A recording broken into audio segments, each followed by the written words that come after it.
Welcome to the deep dive. Today we're going to talk about something we all do every day, eating. Yep.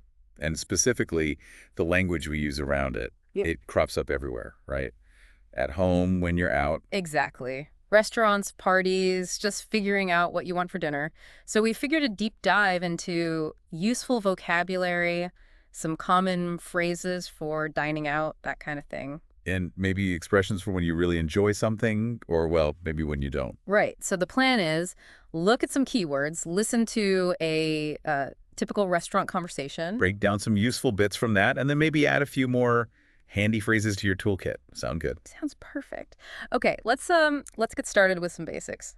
Vocabulary first. How about appetizer? Appetizer. Yeah, okay. So it's that small dish you have before the main course. Yeah. The idea is, it stimulates your appetite. Gets you interested, yeah. Like a little teaser for the meal. Exactly. But it's also like a social thing, too, isn't it? It gives you a chance to settle in, chat, have a drink before the main event arrives. Good point. Sort of eases you into the meal, so you might say. This is something simple like, I'll have a salad as an appetizer, please. Clear, polite. Okay. Appetizer. Got it. Then comes the main event, main course, or you sometimes see entree, right? Yeah, entree is common, especially in North America, confusingly enough, since it means entry in French. But yeah, it means the primary dish, the big one. The star of the show. Pretty much, it's the meal's focus. And ordering is straightforward. Like, for the main course, I'll have the grilled chicken with rice. Simple. Makes sense. And after the main course, if you still got room. Ah, yes. Dessert. The sweet finale. Definitely often the highlight for me. For many people. Yeah. It's often like with, treating yourself a bit of indulgence. Totally. So you just say, I'm going to have some chocolate cake for dessert. Sounds good right now, actually. Doesn't it just... Okay, one more basic term. Yeah. Beverage.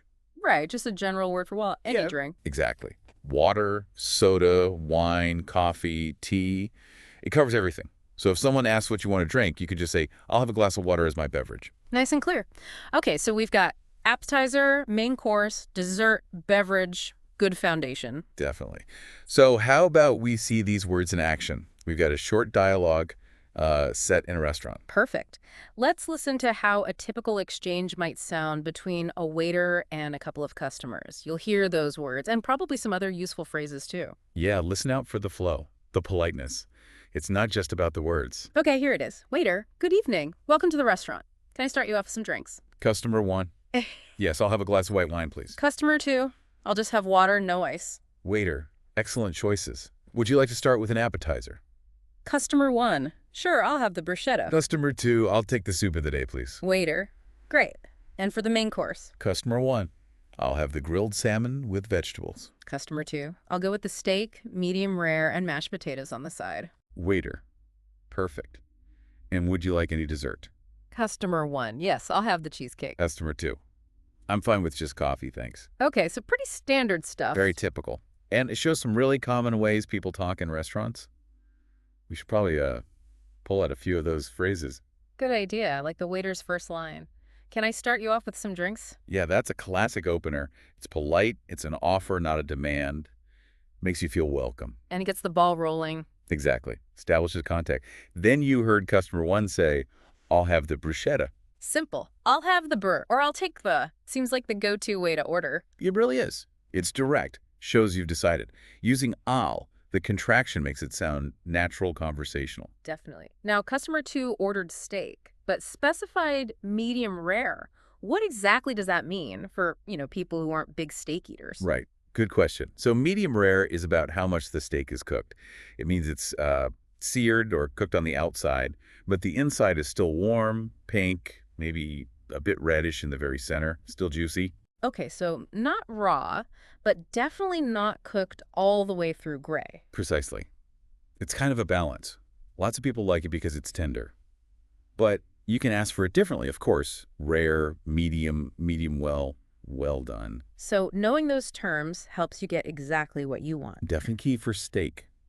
Okay, so that dialogue gave us a good start, but there are tons of other situations when you're eating or ordering, right?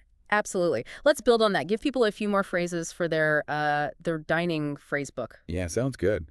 So when you're actually placing your order besides I'll have, You could also say, I'd like to order. A little more formal, perhaps. Yeah, or if you're curious about what's not on the regular menu, asking what's the special today is always a good move. Oh, definitely. Sometimes the best stuff is the special.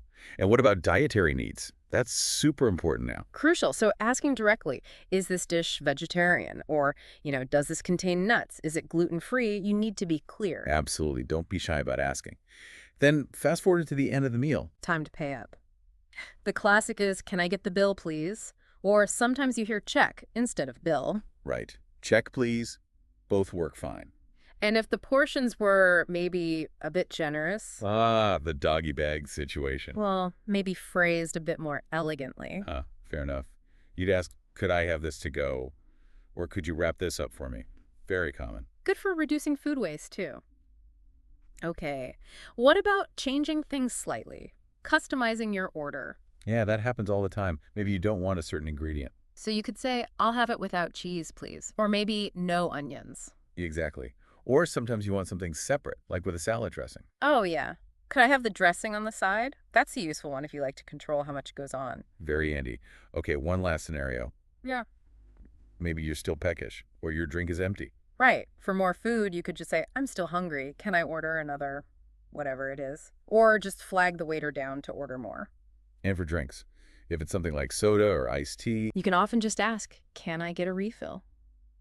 Simple as that. perfect. Wow, that's quite a few useful phrases we've covered there. Yeah, hopefully really practical stuff, maybe. Maybe hearing that dialogue again would help cement some of it. Hearing the flow. Good idea. Let's run through that restaurant exchange one more time. Listen for those phrases we picked out and the general rhythm. Okay, here it is again. Waiter, good evening. Welcome to the restaurant. Can I start you off with some drinks? Customer 1. Yes, I'll have a glass of white wine, please. Customer 2, I'll just have water, no ice. Waiter, excellent choices. Would you like to start with an appetizer? Customer 1, sure, I'll have the bruschetta. Customer 2, I'll take the soup of the day, please. Waiter, great. And for the main course? Customer 1, I'll have the grilled salmon with vegetables. Customer 2, I'll go with the steak, medium rare, and mashed potatoes on the side. Waiter, perfect. And would you like any dessert? Customer 1, yes, I'll have the cheesecake. Customer 2, I'm fine Yeah. with just coffee, thanks. Right. Hearing it again, you can kind of pick up on the rhythm and how those ordering phrases just slot in naturally. Yeah, hopefully that helps it stick.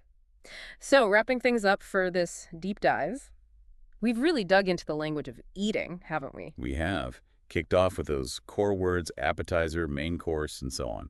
Then we listened to that restaurant chat, pulled out some key phrases like, can I start you off? And I have this, talked about medium rare. And then we added a whole bunch more useful stuff Yeah. for ordering, asking for the bill, taking food home, making changes. The goal really was just to give you some tools, some language to feel, I guess, more comfortable and confident in those situations. Absolutely. Yeah. Because knowing how to say what you want clearly and politely just makes the whole experience smoother, more enjoyable. And food, I mean, it's just such a universal thing, isn't it? A great way to connect with people. Being able to talk about it easily is, well, it's a good skill to have. Couldn't agree more.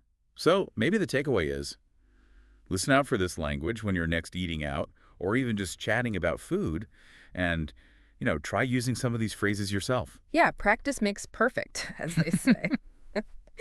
Well, thanks for joining us for this tasty deep dive. We hope it was useful. Hope you feel a bit more ready to tackle menus and food conversations. Definitely. So maybe something for you to think about until next time. Are there any specific food situations, maybe ordering something tricky or complaining politely perhaps, that you find linguistically challenging? Let us know what you'd like us to explore. Good question. Something to chew on, as you said earlier. Enjoy your next meal